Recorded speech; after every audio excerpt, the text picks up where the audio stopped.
I, Simalisha Barwa, SAS Women of Guwahati, welcome you all to an exclusive unveiling event of the book titled Swallowing the Sun by Lakshmi Murdeshwar Puri at this iconic property of Radisson Blu, here in the city which is the gateway of Northeast India, Guwahati. This event is held under the gracious patronage of Sri Cement Limited as a CSR project. Here we have the opportunity to listen to the author Lakshmi Murdeshwar Puri and professor and author, conversationist for today, Bibas Chaudhary. Allow me to introduce Prabha Khaitan Foundation and its assorted areas of work. Prabha Khaitan Foundation, as a Kolkata-based non-profit trust, is recognized as an organization that creates the finest literary and cultural experiences on the global map. The foundation was established by an eminent Indian literator, entrepreneur, philanthropist, social activist and feminist, late Dr. Prabha Khaitan, back in the 1980s. With the envision of late Dr. Prabha Khaitan and her golden philosophy, Karma Hi Jeevan Hai, the foundation strives relentlessly to create cultural capital through activities and endeavors that propagate literary and cultural assets of India. In the past 4 decades, the foundation grew in stature and recognition as an organization that gives the best platform to writing geniuses and showcases the kaleidoscopic cultural heritage of India. The foundation dedicatedly works across more than 50 plus cities to connect readers to the literary creations of authors and poets and showcases talented musicians, dancers, storytellers and performing artists through its stellar literary and cultural initiatives. The foundation cherishes the close association of distinguished associates, collaborators, partners and SAS Women of India in creating landmark events on the global map. It supports the UNESCO view that cultural development has the potential to be an alternative way of promoting sustainable development in poor rural communities. The anthem of Prabha Khaitan Foundation deserves special mention. It is ensured by the national philosophy, unity in diversity. The anthem of Prabha Khaitan Foundation has been curated by musical genius Pandit Vishwa Mohan Bhaji. The anthem reflects the true essence of the multicultural diversity of India. Swallowing the Sun is an imaginative, compelling and exquisitely told and one of the most memorable debut novels in the recent years. I would like to now play to you a clip which will give us an overview of the book, Swallowing the Sun by Lakshmi Murdeshwar Puri. Here.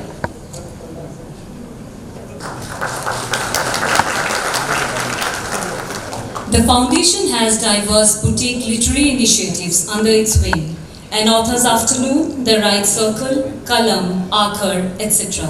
Of all the literary initiatives, Kitaab occupies a unique significance to us, marking the emergence of each birth of a book, and offering authors a stage to present their latest literary works to an insightful and discerning audience.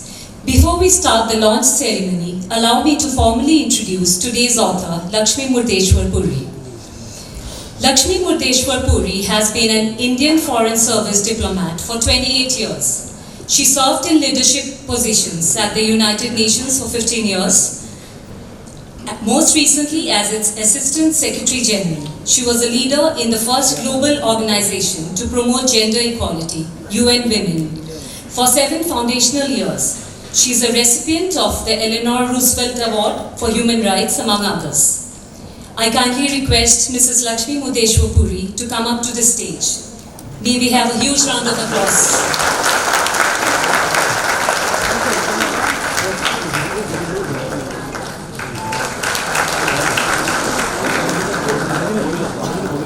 Now it is with great honor and reverence that we welcome our chief guest, Mrs. Jahnavi Phukan, to grace this esteemed stage, illuminating it with her profound wisdom and illustrious presence.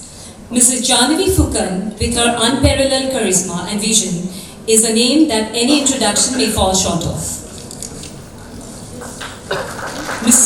Mrs. Phukan is the past national president of FLOW, women's wing of the apex industry body, Federation of Indian Chamber of Commerce and Industry, FICCI.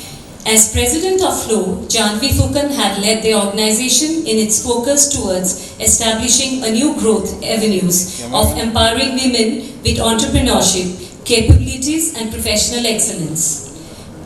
Mrs. Fukan is an entrepreneur, a co-founder of 2 National Tourism Award winning companies, Jungle Travels India and Assam Bengal Navigation Company under JTI Group.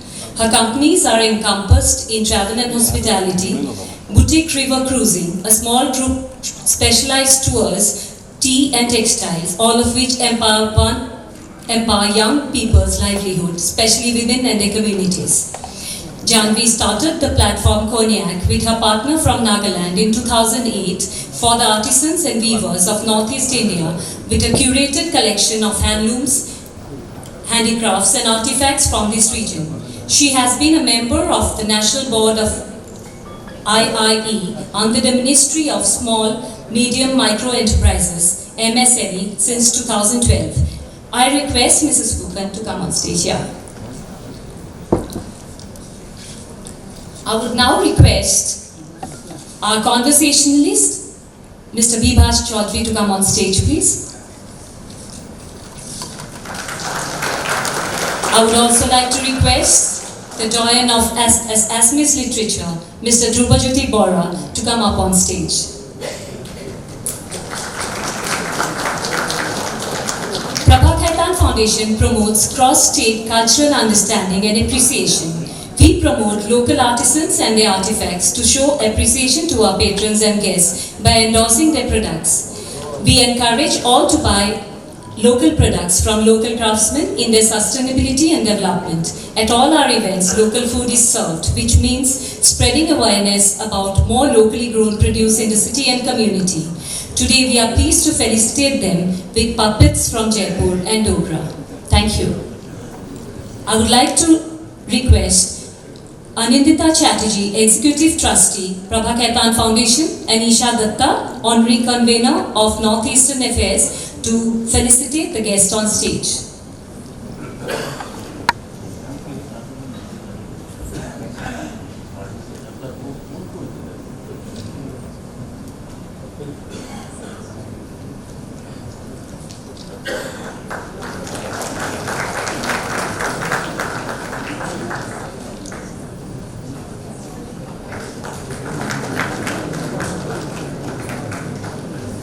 Now for the moment we all have been waiting for is here, the book launch ceremony. To join us, I request my fellow SRs women of Guwahati, Mrs. Tanushree Datta Gogoi, to come on the stage.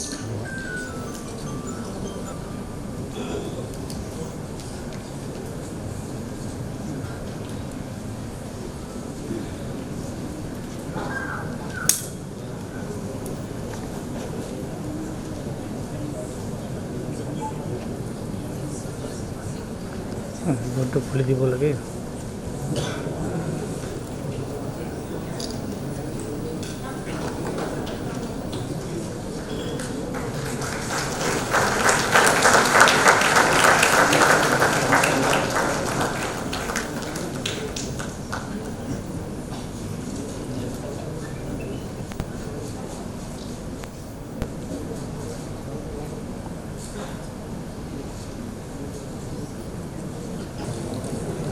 Thank you everyone.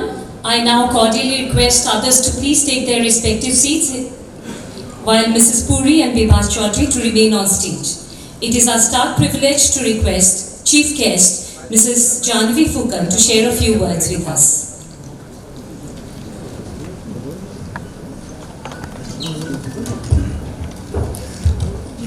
Namaskar. I'm humbled to be invited on this platform to be amongst you today. My special thanks to Ambassador Lakshmi and the Prabha Khaitan Foundation for this honor. I had first met Ambassador Lakshmi in Vicky House, Delhi, a few months before I took office as the 37th National President and the first from the Northeast. Lakshmi was then spearheading the Greater 50 of Vicky. And within the few months when I came on, COVID had struck. and we could not meet anyone in person any longer. But I do think that we could turn that crisis into an opportunity, and we got to meet many dignitaries, including Union Minister Lakshmiji's husband, Hardeep Singh Puri ji, on the online and on many issues of the day. We tried to get Lakshmi Puri for online talks that time, but she would decline, as she said. She was engrossed in writing a book, and she could not give us the time then. However, at the end of my tenure, I am ever grateful to Lakshmiji for agreeing to give the keynote address at my valedictory event in April 2021 on the theme, Sustainable Livelihoods, Investing in Women for a New India. After all, who could be better befitting for the occasion than Ambassador Lakshmi Puri? As a former Assistant Secretary General of the United Nations and also the Deputy Executive Director of UN Women. She is the first Indian woman to hold this position. And that was exactly 3 years to this day when she had addressed our keynote.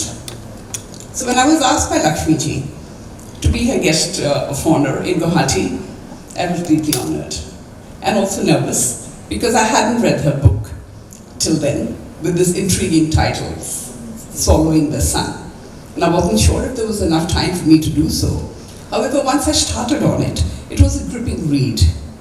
Spanning 3 generations, Lakshmiji has masterfully brings to life the values which shaped her family's destinies as that of the fictional figures through the first 5 decades of the 21st century.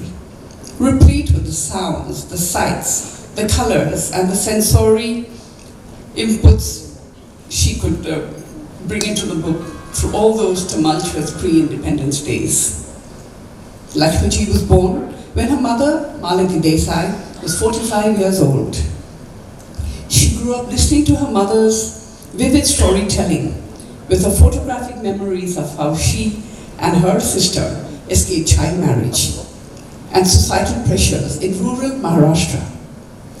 To be the first girl in their school to be schooled and to go on to be among the first postgraduate in Maharashtra.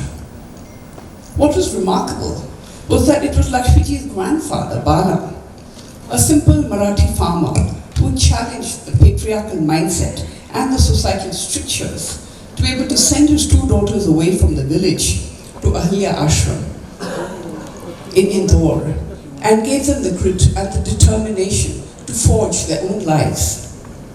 There are so many stories that are meshed together in Lakshmiji's debut novel, which celebrates love in its many splendid forms, unfolds the struggles for the freedom movement, freedom of thought, freedom of expression, and stirs the senses as one is taken on an immersive journey into the cultural renaissance unfolding in Maharashtra's pre-independence years, in their art, their culture, spiritual moorings, and even their theatre.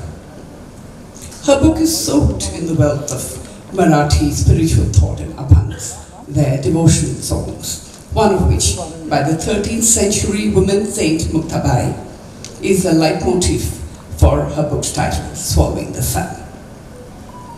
While Lakshmiji's mother captured her imagination with the storytelling, it was her father who imprinted in her memory the celestial music of Marathi, Sanskrit, and English poetry and songs, which she can so effortlessly recite.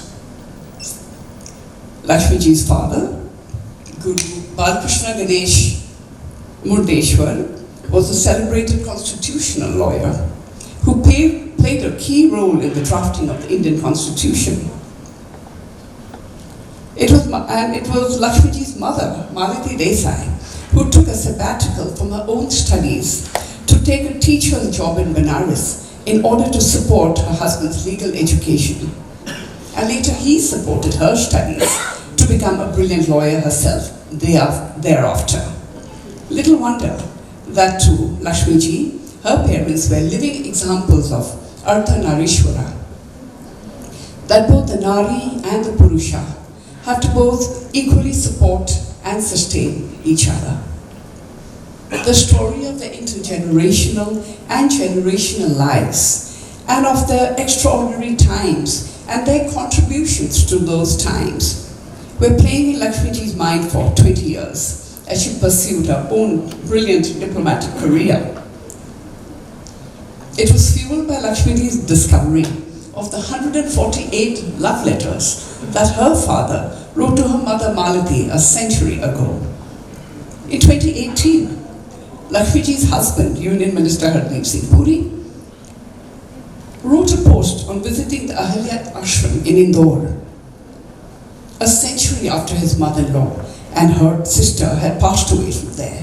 He wrote, and I quote, "I recently visited the ashram and I saw the register signed by them, which fortunately survived all these years, as a witness to their story and as a reminder of the journey every girl faced those days for something as basic as education and for escaping the evil of child marriage." In 2020, when COVID hit, Lakshmiji finally sat down to write her Swallowing the Sun, which is not just about the past, but also holds a mirror to our contemporary times and a compass to our future. As Lakshmiji so eloquently puts it, history is a prophet of the future. I would call this a magnum opus, but cannot. And this is Lakshmiji's debut novel, which is already on the bestseller list since it was launched on 21st February this year.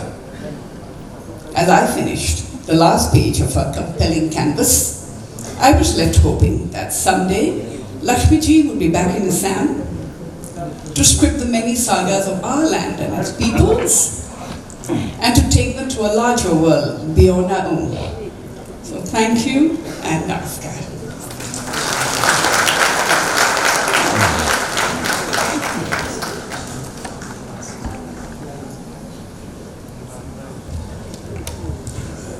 Thank you so much for your inspiring words, Ms. Fukan.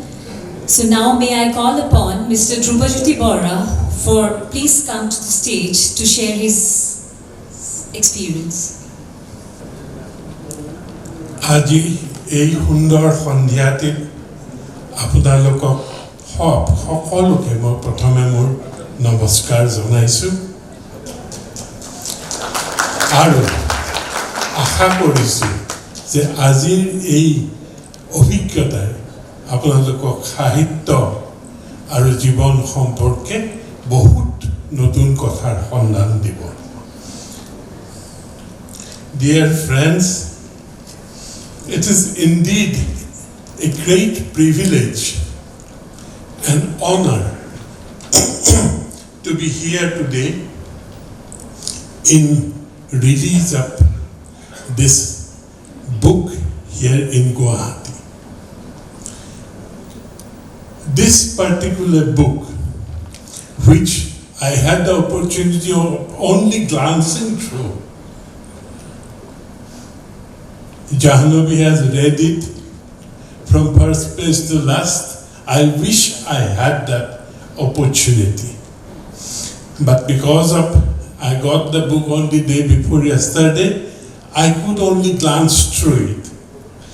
But that little was sufficient to tell how well it is written and what marvelous themes it encompasses, and how nice it has come up. No wonder that people are accepting this book. See, I am not a scholar, and neither I am from an academic, literary academia. I actually find it very difficult to speak about literature. My vocation is entirely different. It actually deals with the sorrow, grief, and blood of people, living people, because I am a doctor by profession. and writer by passion. I am just a practitioner of the art of the novel, a mere writer who tries to put ideas into words. Swallowing the Sun, the debut novel from Lakshmi Puri, is one of our finest accomplished minds, steeped in Indian value systems, yet with an universal outlook, is really a tour de force of India, and India in the throes of her rebirth as an independent nation. It starts from before, it covers a wide canvas, but that is the period where it is encompassed. You see, a debut novel is always an untried commodity.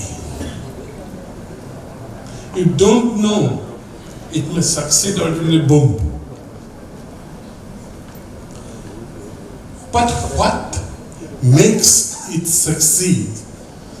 What makes it really come to this world and get the attention of the people and live in the literary canons of the nation? One is definitely the theme on which any novel, not only a debut novel, but any novel that is written. You see, the theme is very important. In this particular novel, the theme is very important of a nation rising with new ideas and new force, newfound confidence to take on the supreme power of the world to earn its freedom. The theme may be historiographic, set in the past, but it has to be at the same time contemporary and contemporaneous. Storytelling is very important for any novel. We are forgetting that. It is the story, the narration, which is very, very important for a novel. A novel needs to have a strong story. And the purpose, why am I writing this? Why am I writing this at all? That purpose has to be there. It has to be something bigger than your personal wish. It has to be something you want to convey through your readers to the wider society. The literary technique is important, but that is not all. The technique must not squash the story. This is the story, whichever technique you use, which ultimately is very important. And imagination, that I will come to a little later. Lastly, the reader. The reader should be able to integrate with the text. The reader should be able to not only participate mentally, intellectually with the text that is being presented to him by the creator, the author, but also should be able to find its own meaning of the text. That is where the fine dividing line between success and a failure as a literary craft remains. The reader is the supreme, and he must be able to be active. A great theme, an imaginative and excellent storytelling with a purpose, this novel is an important literary landmark in the contemporary Indian literary scene. I have no doubt about it. There can be no two things. You see, one thing, I will just focus on one thing about the novel and cut short my ramblings. That is, why is this novel important? I find this important because it is rooted. It is rooted, deep roots to Indian culture, society, as well as spirituality is there in this novel, which gives it a very different flavor and dimension. You see, I had to face in many places whether a novel should be rooted or not, that question, and I have been chided for it, for advocating this rootedness. And people think that to the world, for the world to accept, to be a real universal piece of literature, one need not be rooted. And I was given the example of very many European writers, Israeli writers, and lots of new writers. But I found that all great literary works are very deeply rooted. And already Jahnavi has made mention, it is there in the book, of this particular rootedness, the name itself, coming from the name itself of the novel, Swallowing of the Sun, coming from the Avang, that is the devotional verses written in praise of Lord Vishnu, Vitova, which is called, as he is called in Marathi, and by a 13th century saint poet, Muktabai. You see, in my writing also, I always feel very happy and very compelled to find this rootedness in our own spiritual Vaishnava tradition of the Gurus, Shankardeva and others. See, the same Vishnu Bandhana is so beautifully brought out. And those, I will recite just 2 lines. And you will find that each word has got a very deeper meaning and a philosophical content to it. It is from Namkosha, written by Shankaradev's principal disciple Madhavdeva. It goes in Assamese like this: Krishna Ekadeva Dukhahari, Kalo Maya Diru Odhikari, Krishna Bine Devo Nahi Nahi Nahi Ara, Srishti Sthiti Antokari Dev, one who creates and one who destroys. What? The being, the existence. Tanto bine ano nahi ke, there is no one else than him. Jani ba Vishnu hai samosta jibona har. Know that the Vishnu is the life force of the whole world. The same echoes of literature from Maharashtra to Assam is found, and these are stuff of literary background. I won't say the writer a novel on Shankardev and you will achieve something. No, this should be internalized by the author and reproduced. It should come out very significantly.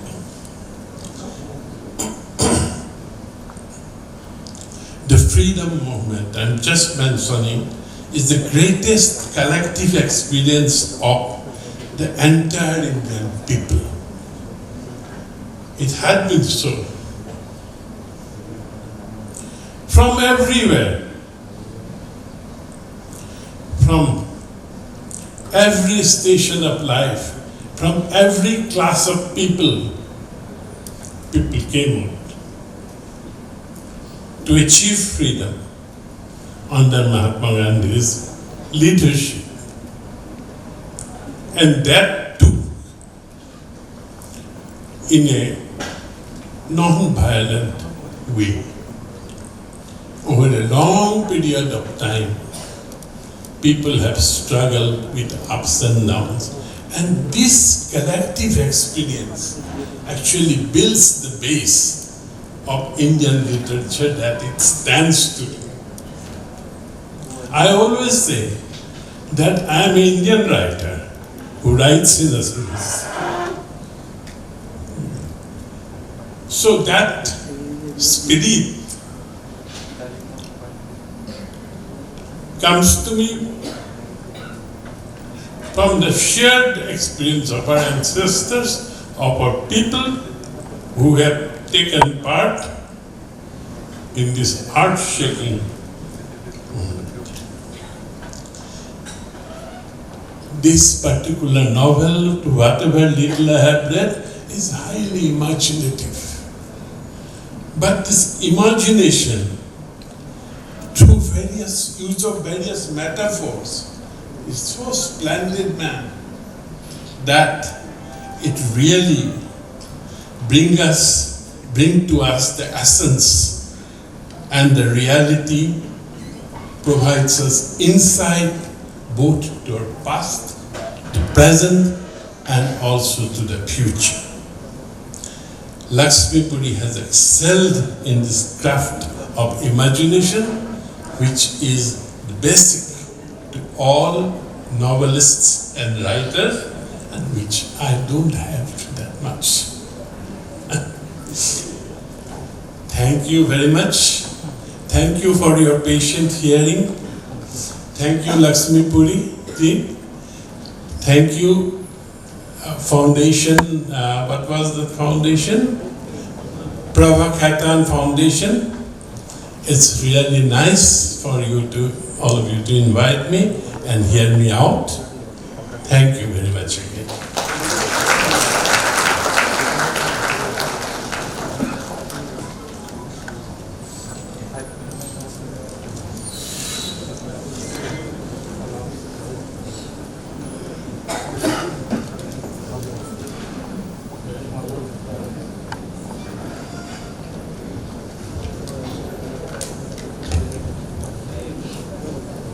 In conversation with today's author, Lakshmi Murdeshwar Puri, we have Mr. Bibhas Chaudhary. Mr. Bibhas Chaudhary is an English professor at Guwahati University and an author himself. His keen area of interest and work lies in English literary, history, literary theory, European literature, and Assamese literature. Without much ado, I request Mr. Bibhas Chaudhary to kickstart the conversation. I urge you all to sit back and enjoy an intriguing conversation. Over to you, Mr. Chaudhary. Good evening, everyone. It's indeed a great privilege and an honor for me and all of us to have Lakshmi Puri ma'am with us, the author of Swallowing the Sun. Before I begin the conversation, I'd like to share certain things about the book which I read and finished reading a few days back. I'm actually very grateful to the Prabha Foundation, to Women, ESA's Women Guwahati, the sponsors of this event, and the launch of this book here in Guwahati. I had thought of initiating the conversation by talking about the book something about the book. I'm sure some of you have read the book, and there will be those who have not read and will be reading it soon.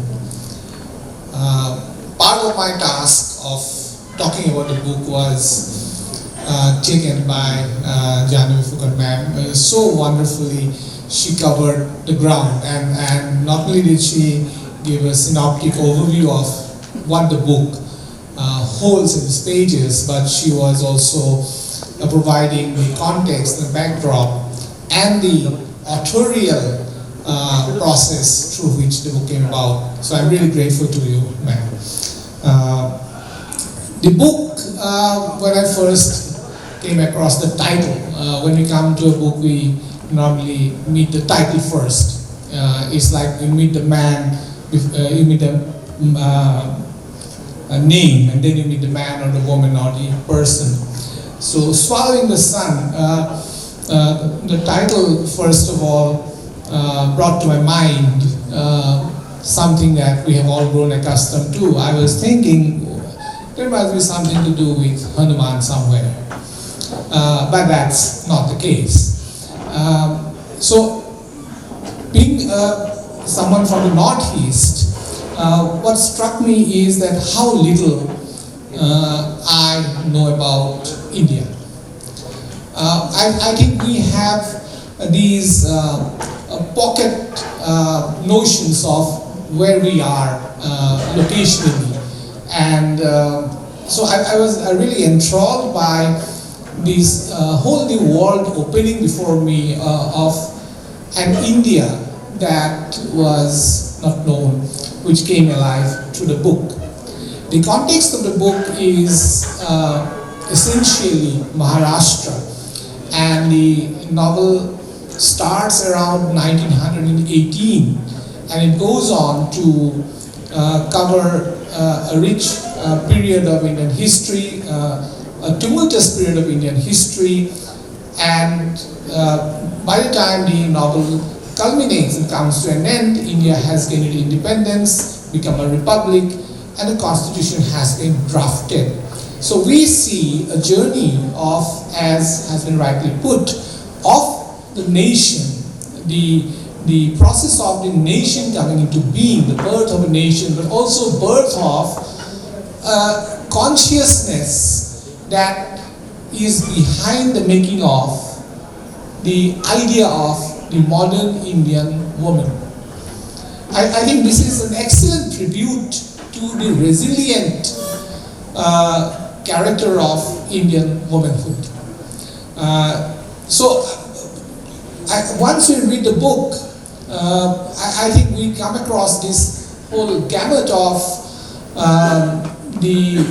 as Janvi ma'am rightly put, of this confluence of the senses that not only place men and women in thread in their distinctive individualities, but also as part of one collective whole. So I'd now like to begin my conversation by asking Lakshmi Puri ma'am to tell us something about the process through which the book came about, because it is her first novel. Where was this novel before it emerged in its pages? Was it something that you had nurtured for long, or is it something that came to you when you started writing?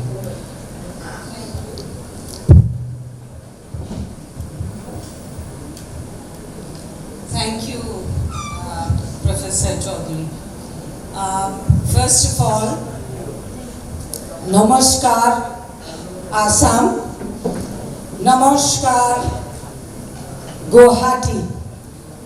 This land of, where it's a gateway to the Seven Sisters, and it is also the land of Ma Kamakhya Devi, and I'm a strong believer, as Dr. Bora very rightly said.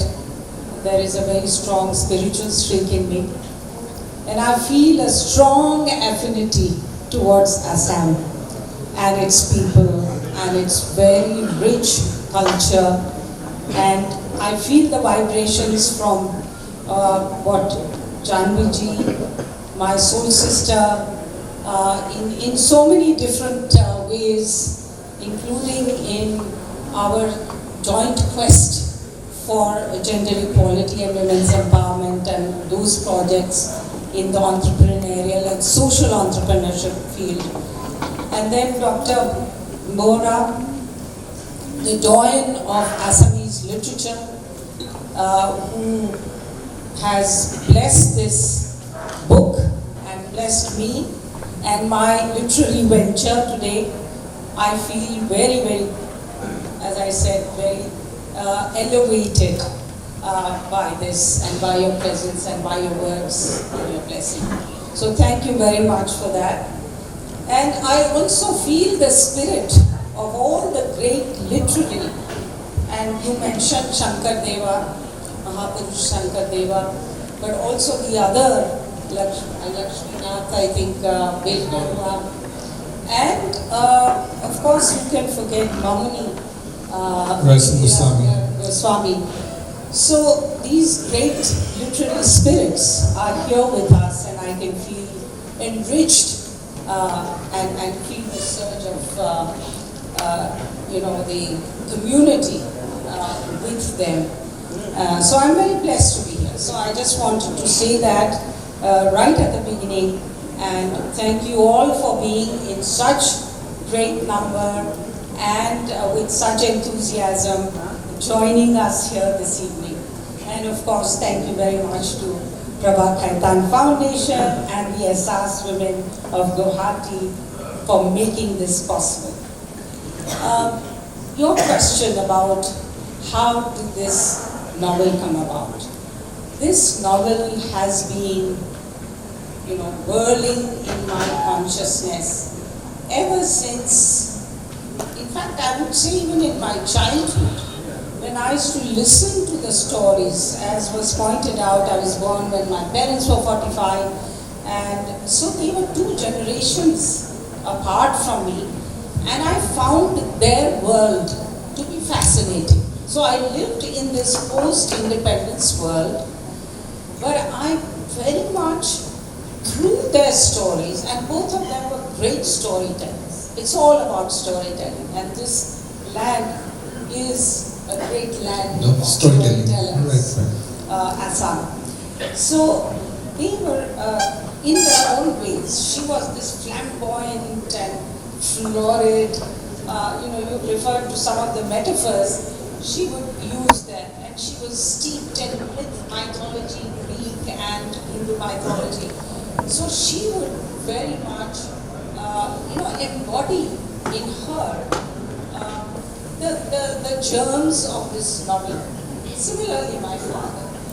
So one was that influence, and it was a very Sahityamay household in 3 languages: Sanskrit, Marathi, and English. So we grew up in a very literary environment, and also study of philosophy and of course scriptures and so on. So given that background, and then their participation in the freedom movement and in nation building. Right. So all of that inspired me to, at some point, I held that ambition that at some point I will write about this. Now, whether I would write biography or whether I would write fiction, at that time it was not clear. But then, life happened. I, finished my education. I joined the foreign service, and got married, had children. So you forget these early dreams. Right. And then what happened was, when I was leaving for my first ambassadorship in Budapest in 2000, 1999 actually, I found these tin trunk of letters, these 148 letters. Between your which parents. was mentioned, which was referred to. So that way, I was then able to rekindle that dream. And I said, it must be written now. It's now or never. And then I took these letters with me to Budapest and I wrote the first 100 pages. But the conception at that time, I think, was too ambitious. I was thinking of my mother's generation, my generation, because by that time, I also had garnered enough, wonderful experiences in life to also write some kind of a novel in its own self. So some trilogy. And my elder daughter, who at 16 years of age had gone to the US to study and settled down there on Wall Street. So I was planning this trilogy, and I think it was I was daunted by the sheer ambition of that. So I think I just gave it up at that point. 100 pages, and it was left. And next 20 years, I was busy with my diplomatic career, both in the foreign service and in Delhi. And then when I came back in 2019, as was mentioned, it was, I was very much pushed by my husband, but also my sister and brother-in-law. Sister has been, in fact, a partner in this project of love. And so we resumed that. And then when COVID came, that was a moment of truth. Those were the days all of you would remember when we got up every morning thanking that we were still alive, but also not knowing if we would be alive the next day. So I told myself that I have to finish this project. Otherwise, it's now or never, really now or never. And that's how, within a year, I wrote the first draft of 270,000 words on my iPhone, working some 10 hours a day. And the first draft was then, further chiseled over time. And then I met David Davidar, who believed in the novel and believed in the project. And so I left to Kitaab, and there it is. Wonderful, ma'am. Wonderful. What you have just shared with us is about the genesis of the book, the whole process of your memory, act of remembering, and the something that you have carried with you all along, and that is something that you wanted to put on a page. In what form, I don't think you were not quite aware, biography or fiction. That is one track. At the same time, this novel is so multi-layered that we come to see that it tells us about many things regarding how India emerged as a nation. So on the one hand, we meet these two very vibrant characters. You have referred to Gopi and Malati.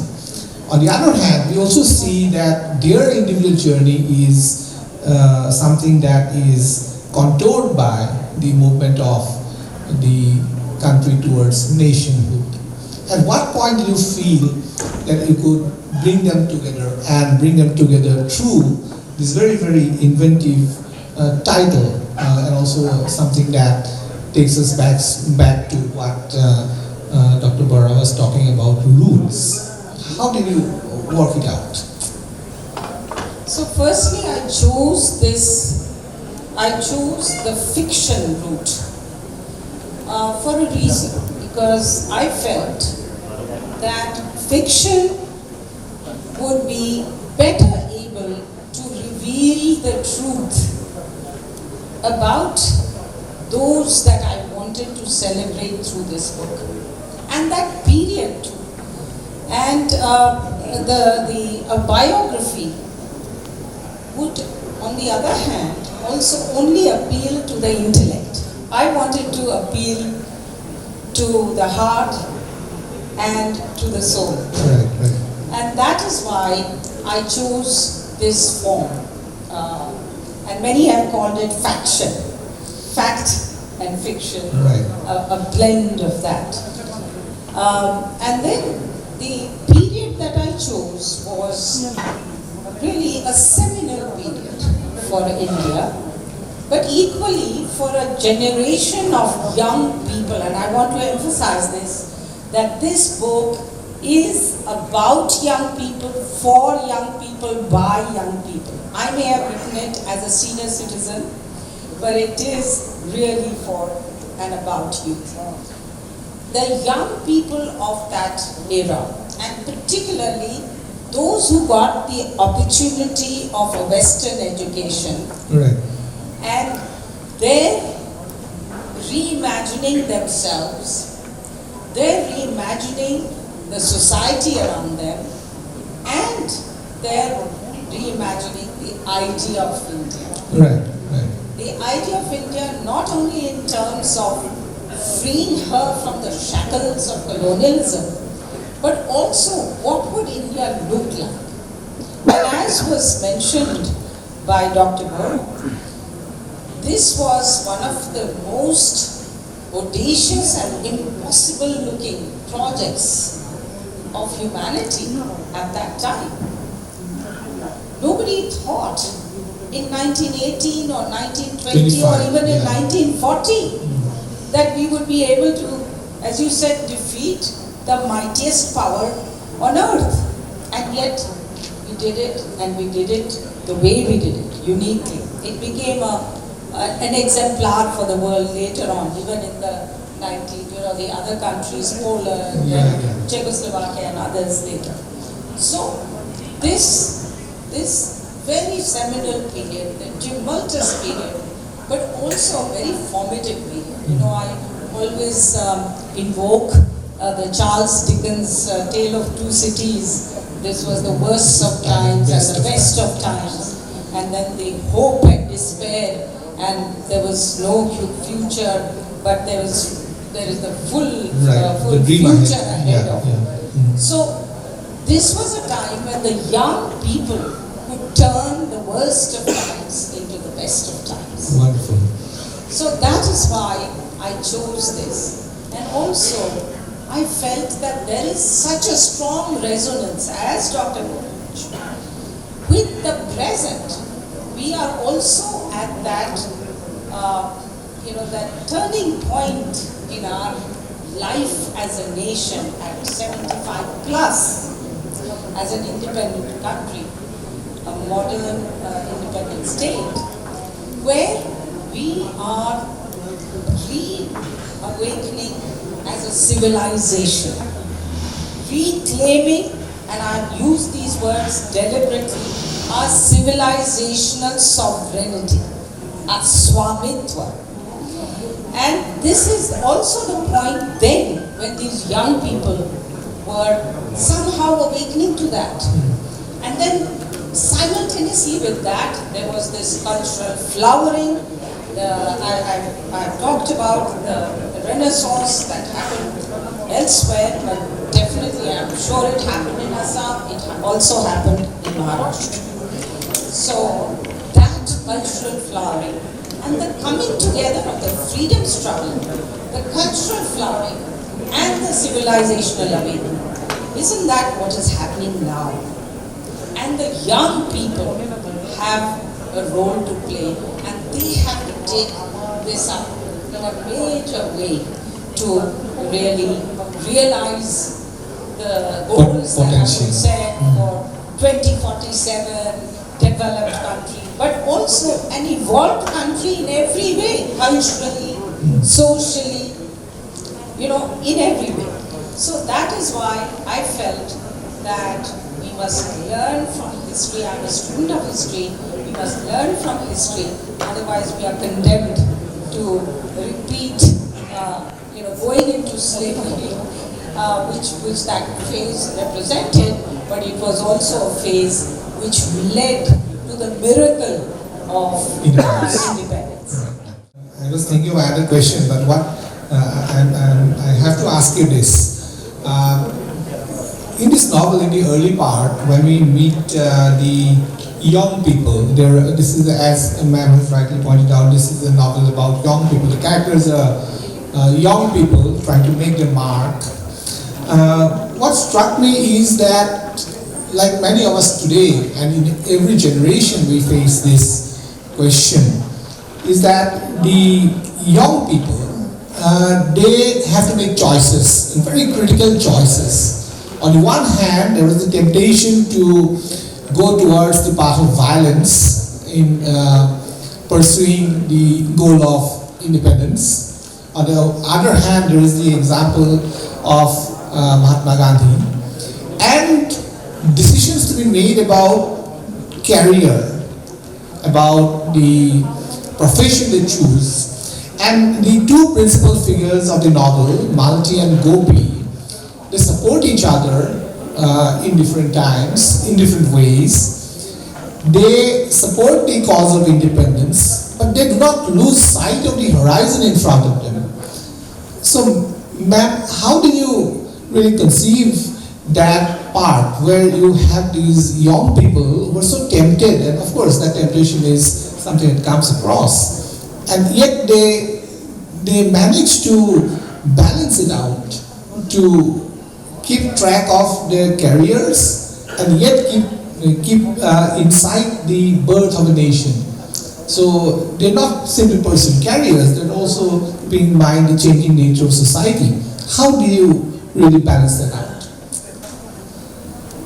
Well, I think like today, and at that time too, there was a conflict, for example, between giving up education and joining satyagraha, courting arrest, all of that.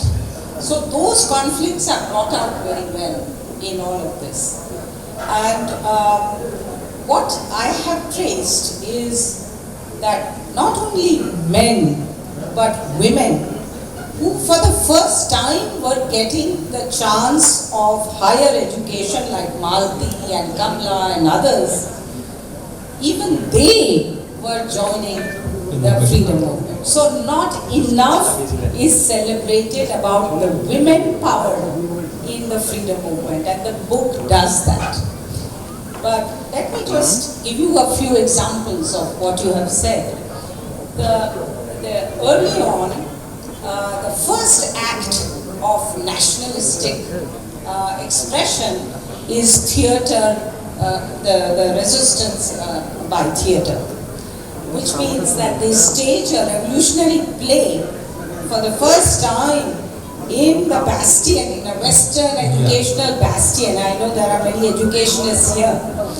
So Western educational bastion, which was Elphinstone College, and give a very strong nationalistic message, but also messages about social reform, messages about man-woman relationship, and about women's empowerment. So it's a composite. The personal is political and the political is personal. And the second act is that thereafter they join Satyagraha, Gandhiji Satyagraha, and they are very much, there is the same kind of ideological contestations that you saw there is being repeated now. The Congress way, the Gandhian way, or the Veer Savarkar way, and the Hindutva, of Veer Savarkar, the Hindu ocean, and uniting under that. And the young people were very eclectic. Yes. They believed in that and that.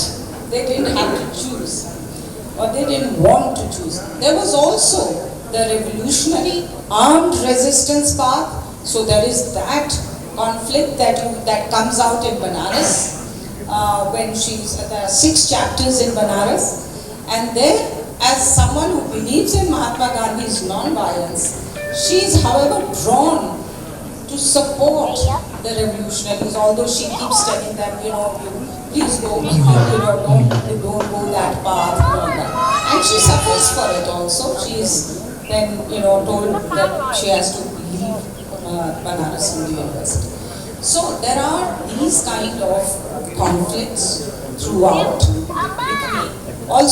between joining government, the British government, the British courts. So her husband Guru joins the litigation department of the Bombay government, British government, and the wife, that is Malti, She defends revolutionaries. She does pro bono Right. work, defending revolutionaries against the state. And when she's asked, Guru is asked by the government, how can you combine this? So he says, we are both upholding the rule of law. So there are these conflicts throughout. But I want to just read out a paragraph which very much, I think 2 paragraphs. One is when Malti is almost suspended from college because she has spoken her mind on the civilizational awakening and how she wants to see the end of British imperialism. Right. So, Professor Woodhouse lauded what to Malti seemed a restrained, if not a tame reply. This was Guru's reply. So, Professor Woodhouse was trying to get the Indian students to interpret O. Shogasi's ode called Movers and Shakers. It's a poem which is very much an ode to British imperialist and supremacist, race supremacist kind of ode. But he says, interpret it. If, as Indian students, how would you interpret it? So, Guru does it in a very diplomatic way, but Malti does not. What does she say? Sir, I would like to dip it into the colors of Indian nationhood, the saffron of sacrifice, the green of prosperity, the white of harmony, and the purity that our freedom fighters have evoked. Though we young Indians may appear to be world losers and world forsakers, the evocation of each age is a dream that is dying is about the death of British imperial glory that I desire and foresee happening soon. We are eager to welcome an age that is coming to birth, that of freedom for India from British rule and the rebirth of all Indians and their civilization. Right. Yeah. Now you talked about Elphinston's College, and so there are real institutions and real people. You referred to Woodhouse, Professor Woodhouse, who was the brother of the English humorist P.G. Woodhouse. So these are real people whom we meet in these pages, and you somehow interweave the real with the imaginary, and you have these very, very vibrant characters who appear more real than real, and they intersect with the real people. So how did it come about, these real living people and the imaginary ones? But when we read the book, we find them going together. Thank you. Yes, I really enjoyed doing that. There are people that were icons in that era, who some of them my parents would have read, some they told me about, but some I have imagined. And even my parents' characters are not really faithful to their original life. There are many departures, and including, by the way, my mother did not get to really follow her career. She sacrificed her career and she always regretted it. So in many ways, this novel, where I see her, or I portray Malti as having not only become a lawyer, but a very successful one, and winning that iconic trial, defending revolutionaries, was my tribute to her, in some ways redemption of her ambition in some ways. So anyway, let me say that, so I've got the Malti and Amla in the Exalted Bombay Company. They meet Annie Besant, who is their great hero, Shiro, by the way, very much. These are about Shiros. They meet Jahangir Petik, then Jiddu Krishnamurti, and Mahatma Gandhi, and Jinha, and all of these characters. And I think it was very important because I had to do research, of course, because were they there in Bombay at that time? What was the state of their relationship with various characters there? You know, like Jahangir Petit and Annie Besant were, jostling with each other. Jiddu Krishnamurti had gone away in a way. He was beginning to rebel against the Annie Besant. So, this research had to be done, but it was exciting. And then also I imagined how would Mahatma Gandhi react to Malti saying something, and how would Malti react to, so it was wonderful creating, or rather recreating and bringing to life these historic figures, along with bringing to life my own characters, who they may not be declared heroes, but to me they were heroes. And that's what I always say, that everyone is and can be a hero, if he makes a difference or she makes a difference. And is self-aware and aware of what his role is in the universe. Right. Now, we meet different women in this novel. We have been talking about Malti, who is the primary figure of the novel. We meet her sister Kamla. But we also meet other women who are on the margins, not necessarily in terms of their occupation or position in society, but in terms of their maybe lack of voice, or they're being subject to a particular system of patriarchy that they struggle to challenge and overcome. So these different kinds of women, some of them real, some of them you have drawn them from the beginning. How did you place them? Because they tell us about the experience of women under very difficult and different circumstances. We have the train journey, we have the dacoits of Chambal, we have the struggle to start a girls' school. How did you plan it? To some extent, I had a very vague outline in mind as to where this story will go. But then the detailing, and also I diverted into this or into that, it just came to me as I was writing.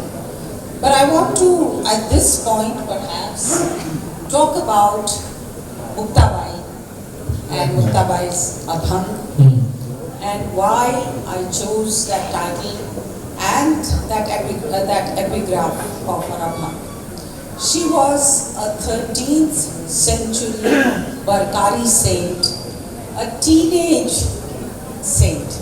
She died very young, 18 years old. She was the sister of Sant Jnaneshwar. Everybody knows about him. But as always, not enough is known about the Shiros, in this case, this mystic saint Muktabai. And she had written 41 verses, and this is one of the verses, best known ones. And I had somehow been introduced to this verse. And as I was writing this novel, somehow she revealed to me, she revealed this to me in one of my epiphanies. And I decided that I'm going to use that as an epigraph and as a title. And why?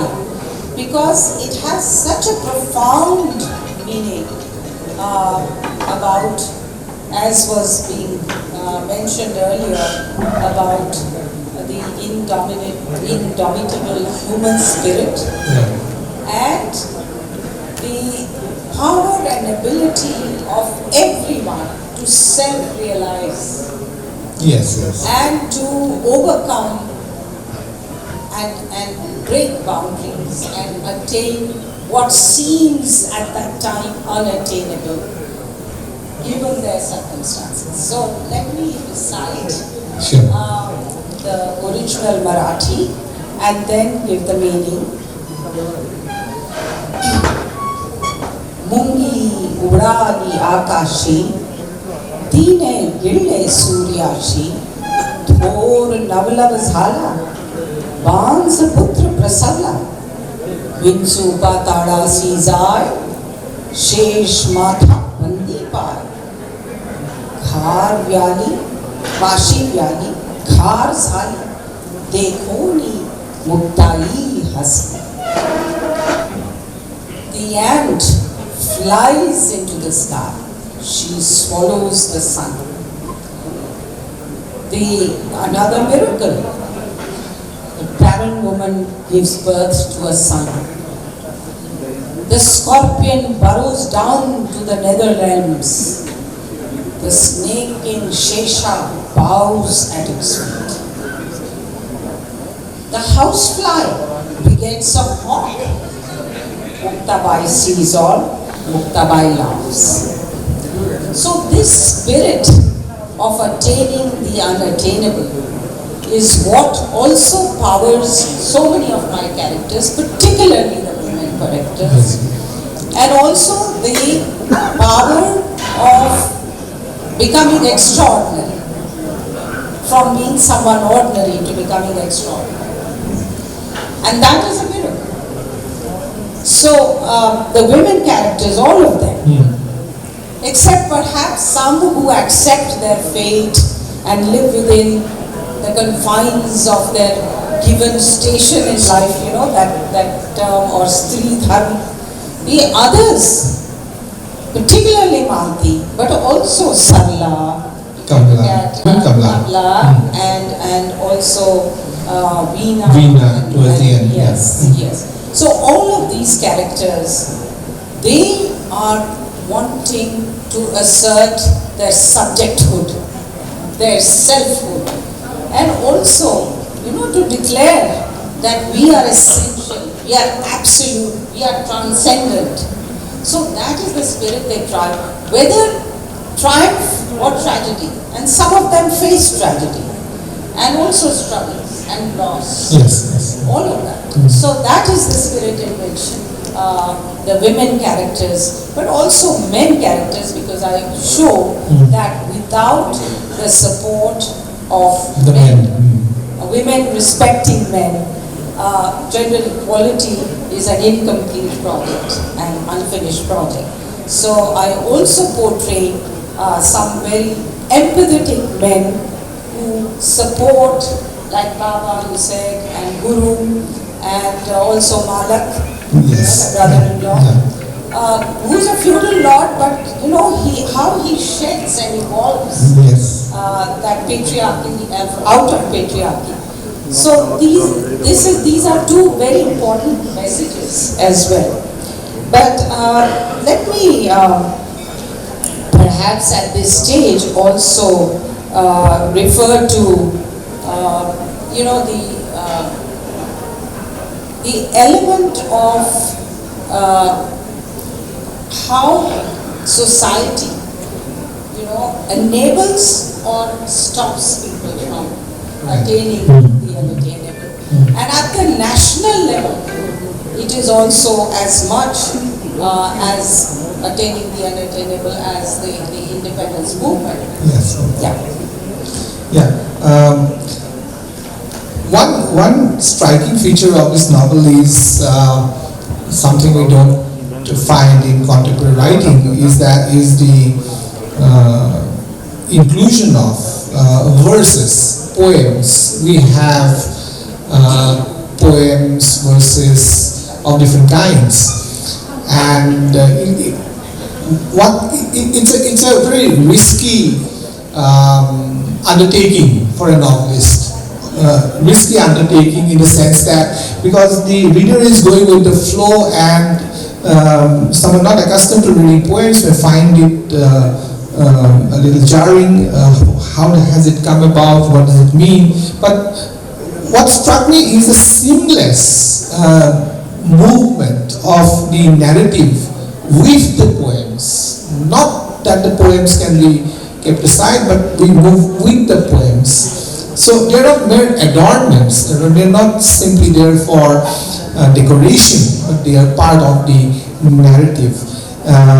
From what I have gathered is that some of them have been written by man, but some of them are creatively reworked. So did you think of this as a process that you would have the poems, or as you wrote the poems came in? And also there are significant letters. Again, these letters are very, very informative, but they also provide us insight in the mind of the letter writer, which maybe the narrator is unable to give us a glimpse of. So they're very, very interesting narrative devices, but also risky ones. I'm glad that I took the risk and that it met your approval, and you feel that it is seamlessly imbued into the actual narrative and story. Indeed, I have grown up with poetry. My father used to recite Marathi poetry in particular every evening, and each of his favorite poems, I should have brought the book along, but each of those, which he has dedicated to me, written in 1926, and each of those poems he had a different tune which he used to sing to. So today I will share with you some of those poems which are love poems, like the Prem Lake on the first page, written in my father's handwriting, which is in this book, but also other poems which are Veer Ras, patriotic poems. Then there is the a poem of pathos about the loss of a mother and orphanhood. So there are these different emotions, because I believe that, and even I think many critics have noted that even there is music in my prose. So that has been something that I really wanted to convey, and I'm glad that it has worked. So let me begin with the Prem Lake by Balkavi, one of the great poets of that time. मेघांचे करि भूर्जपत्र धरुणी अस्तांचली प्रत्यहि स्वर्गीचे नवलेख कुमकुमरसे ती सांग देवीलिहि रात्रि शांत गभीर अंबुनिधिचा अनील पृष्ठावरी लज्जालेखली विकंपित करे ती तारका सुंदरी सारे ते मग लेख तुच्छ गमती चित्ताची आलोचनी तिचा अक्षय लेख एकच उभा मी मग्न पारायणी.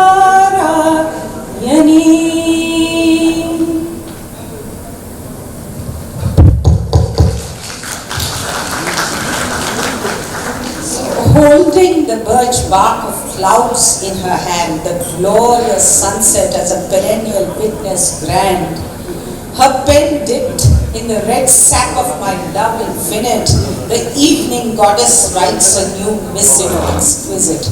With enchanting shyness, her cheeks suffused, my beloved rests her lotus head on my chest bemused.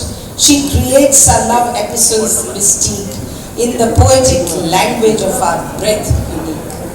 All those other lyrical outpourings, magnificent, in my heart's eyes seem so trivial and insignificant, for I am the soul wrapped and discerning reader Vernon in the universe of this, my beloved's love letter eternal. And then there is this other poem by Madhav Julian, mentioned that. And this is recited. The first poem was recited when he first declares his love to Malati, who has so far been his friend, platonic friend. And but for the first time, and he writes this. They're sitting on the beach, and he writes this with a shell on the sand, and recites it at the same time. Now the next poem that I'm about to read and recite is a poem which he recites on their nuptial night some 8 years later, and it has been an unconsummated love for that long. So when at the end of that, when he wants to recite this, which is about the pond eager to meet the ocean, and it is about unfulfilled love, she turns around and says, but why do you want to sing this one right now? So he says, no, we must remember that this need not have happened and could not have happened perhaps. So we must cherish it, and in order to cherish it, we must remember how it may not have happened. So this is Sangam Utsuk Doh. एकत्र गुंफून जीवित धागे प्रीतीचे नर्तन नाचलो मागे एकटा उभा मी येथे भोवती शोधी प्रियते ना दिसे का कोठे सोडून गेली हाले ना बोले ना करे ना गेली.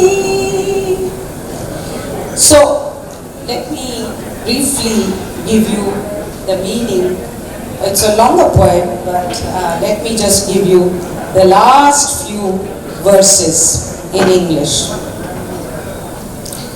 Pulsating with life, we together flowed, the gift of the dance of love once bestowed. A solitary pond, muddied and parched, now I stand, searching for my beloved in this wasteland. Dazzled to be one with my true love, the ocean, racked with pangs of desire unfulfilled, wait laborious, dazzled with visions of a union sweet and glorious. Peacocks dancing on earth in splendor, king frogs singing on streams yonder. In that moment, overcome with love and with grace, will you come unswerving into my embrace? Gods in heaven will festoon welcome arches along, while we, like crazed minstrels, sing an auspicious song, amazed and rendered unconscious by love newborn, the saffron color of passion we must don, throwing ourselves down from the edge, to surrender our life force we earnestly pledge.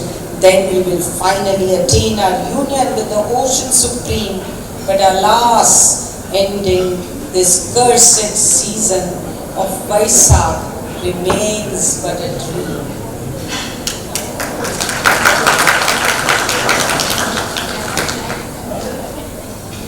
And ma'am, That was one patriotic one, if I may just quickly also say by Yashwant, the great poet Yashwant, where he talks about it is Turungacha Darat, that is, revolutionary is imprisoned. So he says, Vadu de kara gruhacha bhinti unchi kiti manmana nahi shiti bhinti cha unchit rahe kaya atma Gonduni Muktato Bhakrandini.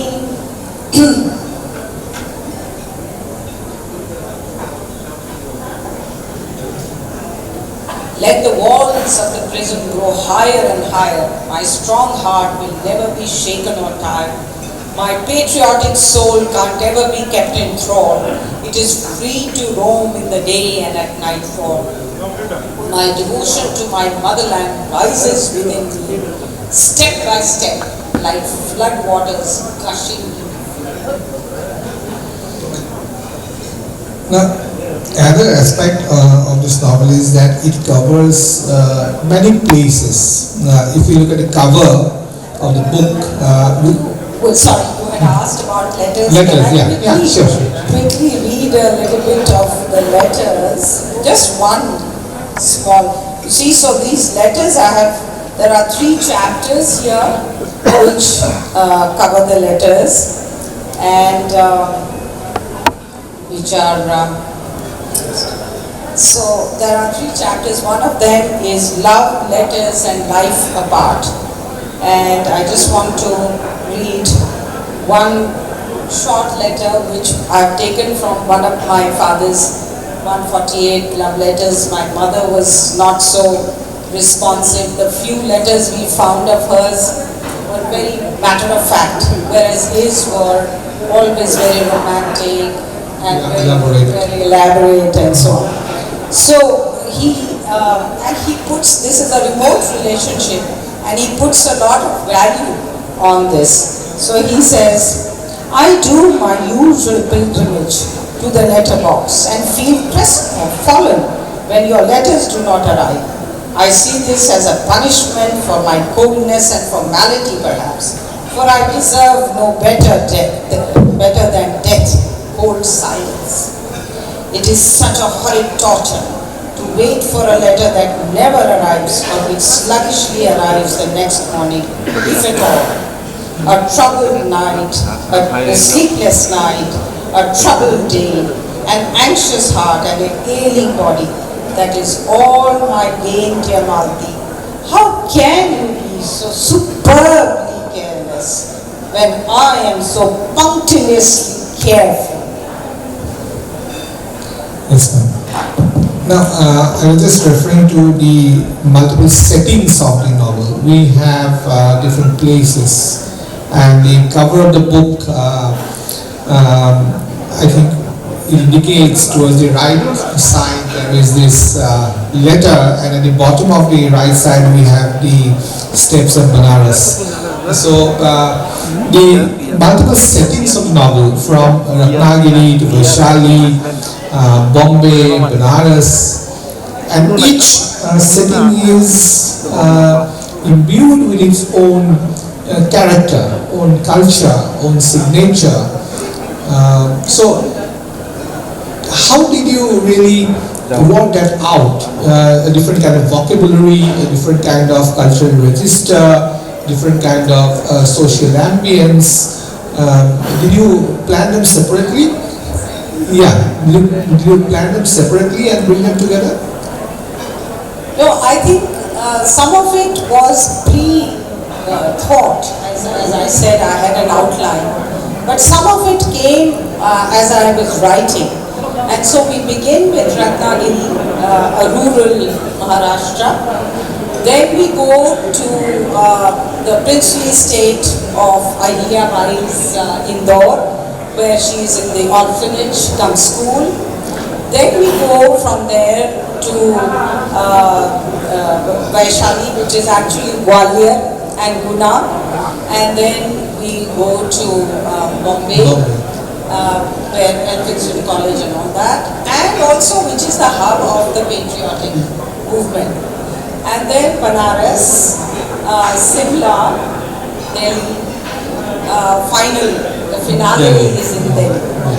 So it's part of the trajectory of the characters, but also, as you said, of the nation. And whilst the soul is very much Marathi, Maharashtrian, but it is a pan-India, very much a pan-India novel. Okay, ma'am. One last question. There are different linguistic registers. There are passages where the writing is focused on the subject, on the topic, And there are passages which actually draw out the cultural nuances. There are descriptions of rituals, of festivities, of marriages, of ceremonies. So there are situations where we encounter English through Indian eyes. How do you work that out? The idiomatic Indian way of life which you wove through the English language. Tradition and modernity. Well, one of the key things that I've tried to do is to discover and reinterpret modernity in our tradition.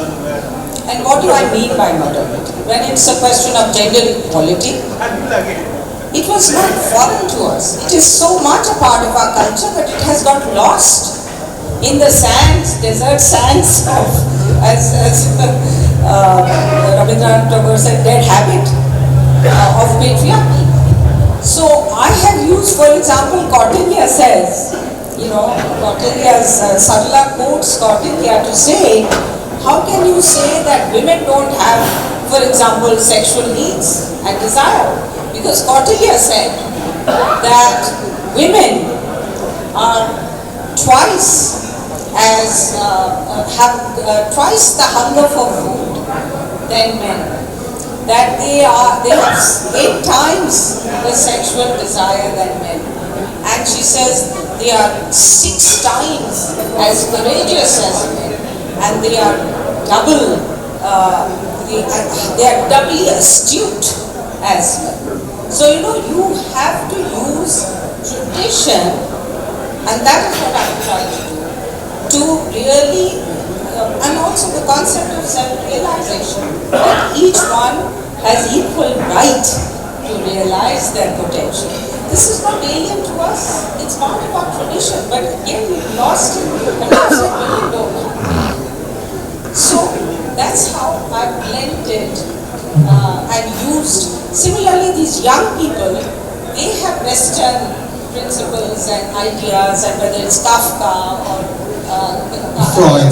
or Freud, I've used all of that to again relate it to how they relate to society and also how they use it against British rule, the Western liberal ideas. I'd like to close this conversation by giving some kind of a reader's caveat, in the sense that it may appear that it is highly romanticized and there are things which may be unreal in the way we experience.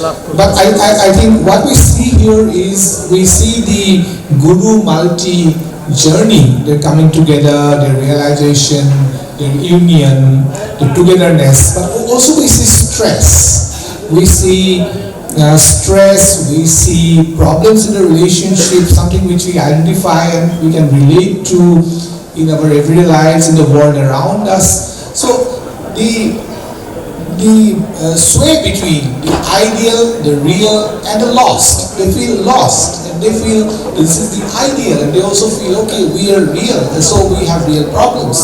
I think that is something that comes through so well throughout the narrative. Isn't it, ma'am? Thank you. What I would like to stress is, although it is called historical fiction, as was mentioned by Dr. Gore, this is as contemporary as you can get. And the idiom is very contemporary. Although, of course, it is written in a style that people of that era would use. But you can easily relate to it. The young people of today can easily relate to it. As you rightly said, it's, I think Dr. Gore also said, contemporaneous and contemporary. Yeah, I think we have had a very rewarding, fruitful and enriching conversation with Lakshmi Puri ma'am regarding her novel, Swallowing the Sun.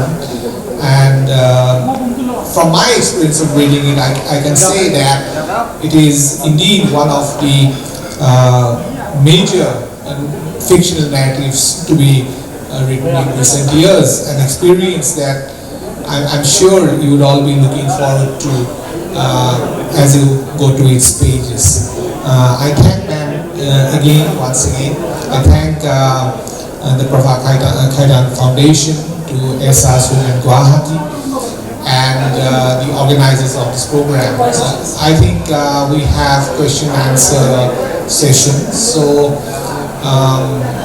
members of the audience, you have listened to ma'am. If you have any specific question, you can direct it to ma'am and she'll be answering them.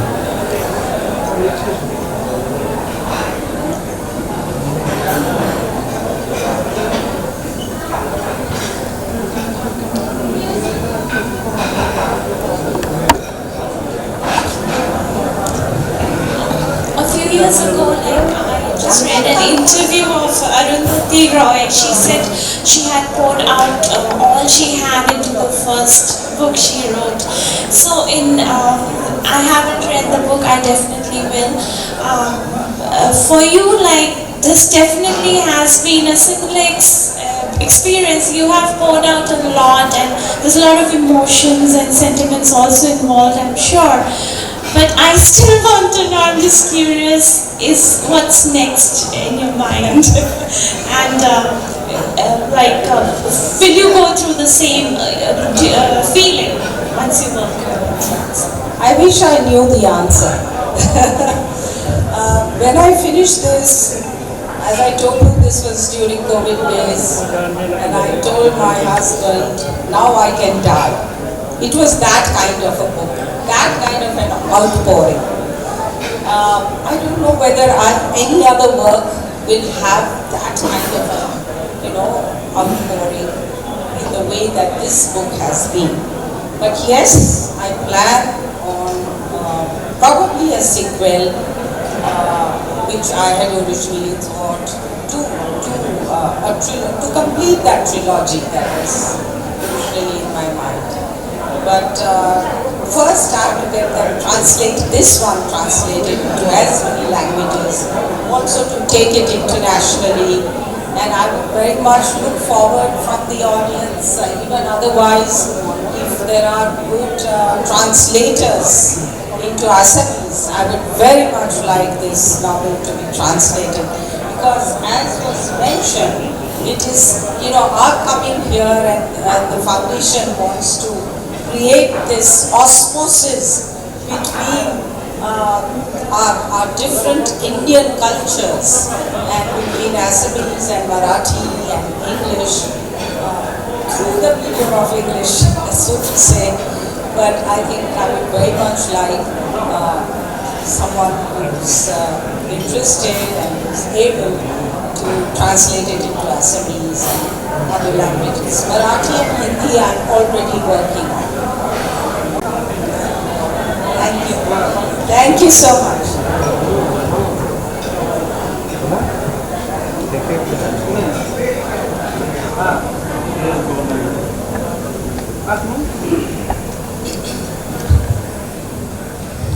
Good afternoon, ma'am. Oh, good evening, ma'am. Sorry. Yeah, it was nice to hear your experiences before and during the writing of the novel. But what I'm interested in is the style of writing that you employed in writing the novel. The style of writing, the style. Your style, from what the little excerpts that you have read out, and from that I feel that your style has been influenced by some books that you have read during your childhood or during the process of your growing up. Will you share with us any writer whom you have feel impressed about or who has influenced you in your writing? Thank you very much. So, I think amongst the English writers and poets, there have been many. And of course, all the classics, Charles Dickens, and then E.M. Forster later on, so many of the American poets as well, T.S. Eliot, Yeats. It's difficult for me to recount every influence, Jane Austen. all the classics you grew up with. Somerset Maugham, Guy de Maupassant. So, world literature, also I have been posted in different countries. I've learned French, Japanese. So, all of those influences, you may not be able to detect it, but, all of those build your consciousness, and that comes out into your style. But of course, amongst Indian writers in English, Raja Rao, many people have someone compared this to Kantapura the other day. And,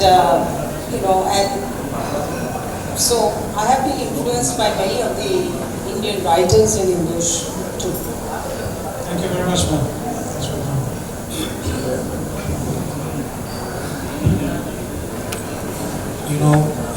From the excerpts, it seems it's a rich tapestry of Indianness in the novel, and I'm anxious to lay my hands on your novel. The question that I want to ask you is that, we left behind colonialism, and but there were some residual elements. There are some residual elements. We say that colonial hang-ups, but more than colonial hang-ups, we have this invasion, the American invasion of culture.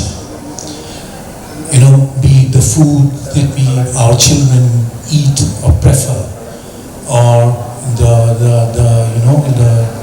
we all are, influenced by the stereotypes that they, portray in cinema, in literature.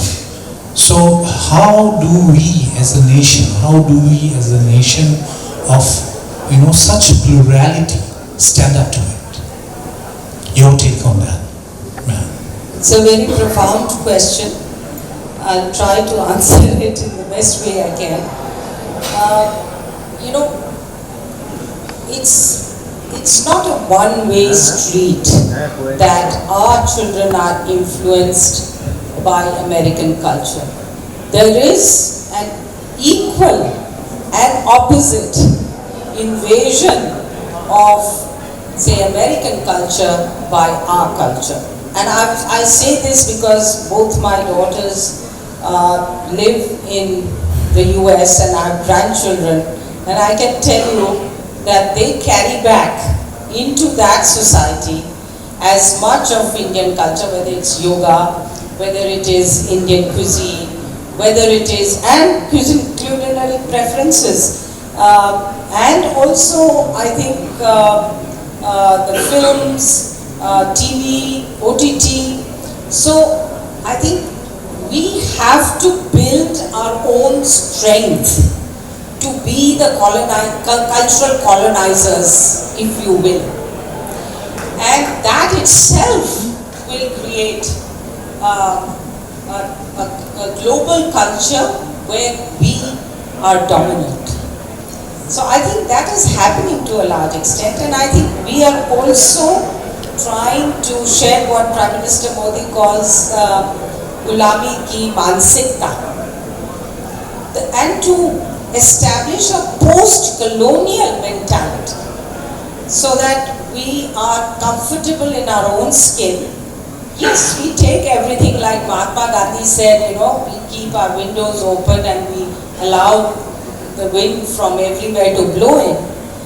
But we also stay strong in our own Indianness. And I think a lot of that is happening today, but you are right, we have to continue to make an effort to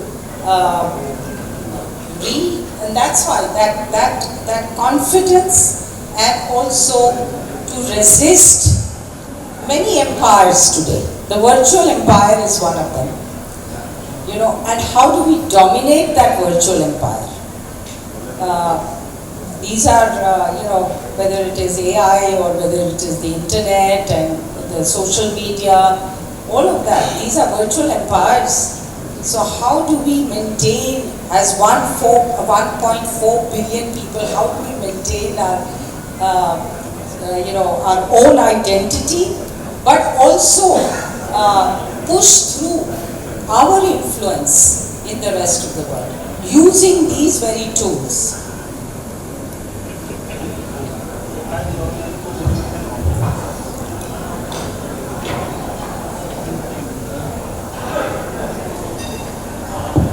Thank you.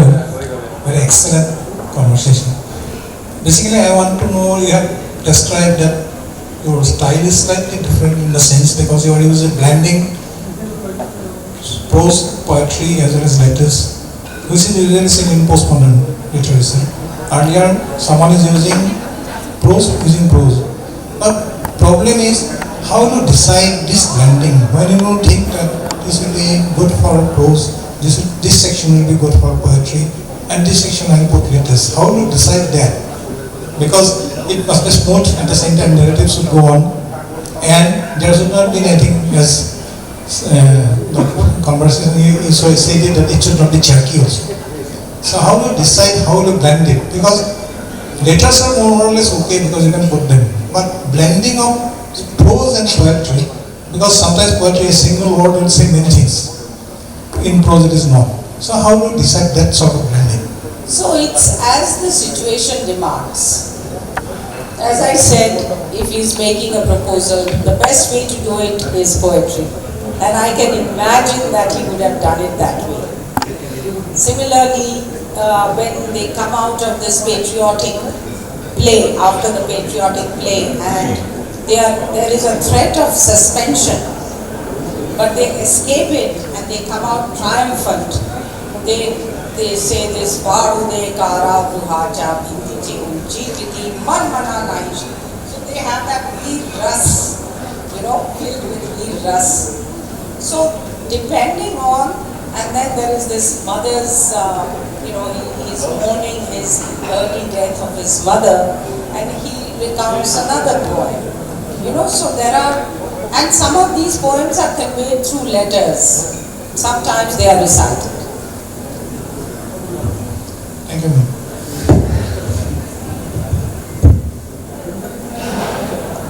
I don't think there are any more questions.